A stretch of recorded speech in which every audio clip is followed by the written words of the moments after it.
Bihira po sa ating panahon ang mayroong malaking panahong na iuukol sa spiritualism.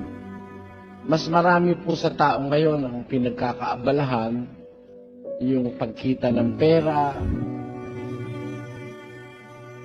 sa mga kabataan, paghanap ng asawa, pag may asawa na, paghanap ng butas para magkaroon ng separasyon.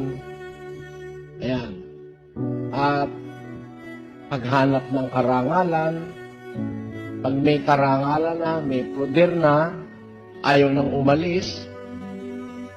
Ganyan po ang pangkasalukuyang trend na nakikita natin sa mundo. Ito'y nakita rin ni San Pablo nung una. Kaya sabi niya, huwag kayong magsiayon sa mood, sa takbo ng sanlibutan ito. Kaya po kami naman ay naniniwala, walang panahon ng maraming tao para mag-aral ng mga bagay na ukol sa Diyos. Minsan siguro nakakaligtaan na ng tao yung manalangin man lang sa Diyos eh.